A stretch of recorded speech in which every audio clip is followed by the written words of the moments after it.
Hello, you're welcome once again to my YouTube channel, High Somewhere, where we are discovering our potentials in computer skills and literacy. So basically, we have looked at a lot of things so far. So if it is your first time to watch my YouTube videos, I encourage you to subscribe, share, comment, and like my videos so that you can be notified every time when I post a new video. So today we are going to look at the most important and last Google application, and that is Gmail. So in a professional world, you have to understand Google Mail.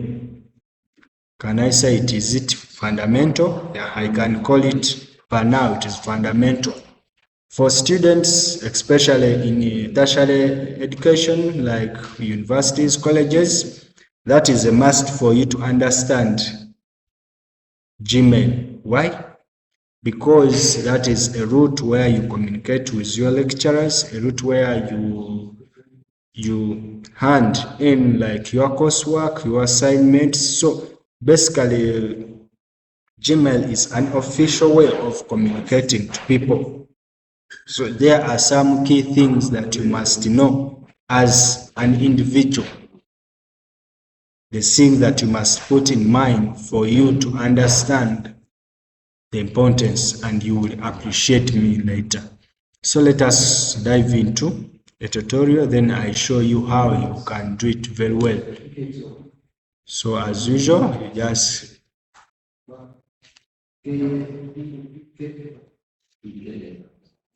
so it is here, Gmail.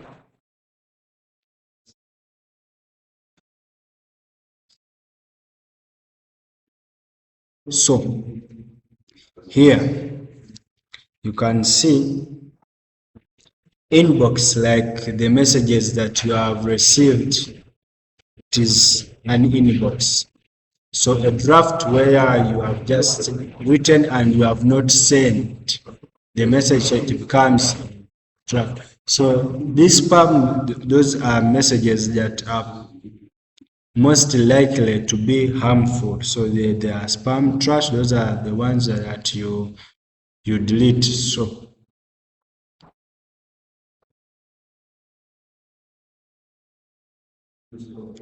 basically that. So then I want compose. Compose, that is a key important thing that you must know, you as an individual. The key parts of an email that you must know, you as an individual. Here too is to somebody you are writing to. For example, writing to someone.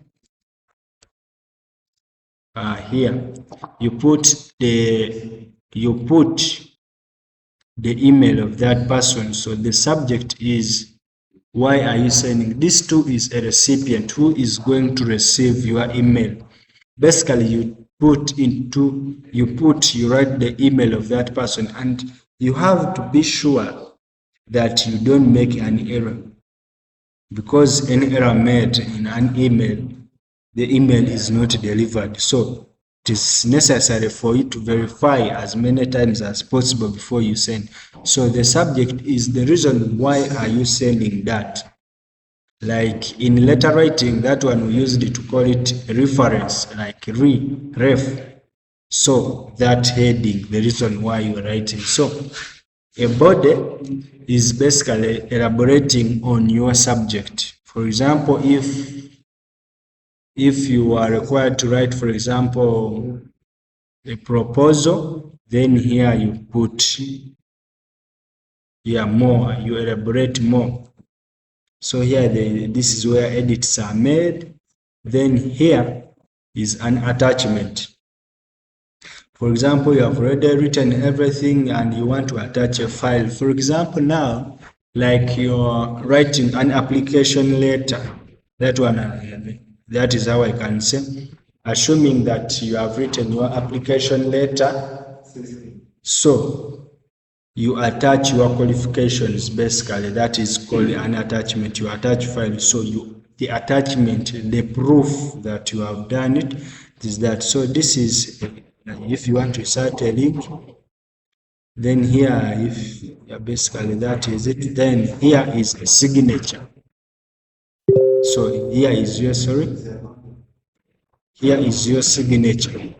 Signature, basically, this signature enables you to be like, yeah, it shows your professionalism, like your title, sort of those kinds. So basically, that is a signature. It shows professionalism. So basically, that is about to comment. So you have to take note about it, and it is all needed. So about the signature is here. You attach, for example, you have written everything here, the body, then the signature. Then the signature is here. You indicate if you want to create, you create one at the end of all outgoing messages. So if you want to create a signature, every time you use that signature to refer. So for example, if you are someone, a student, like sort of those kinds. So thank you very much for watching my YouTube channel. If it is your first time, I encourage you to subscribe, share, and comment. And tell a friend, and share. Thank you very much. Bye bye.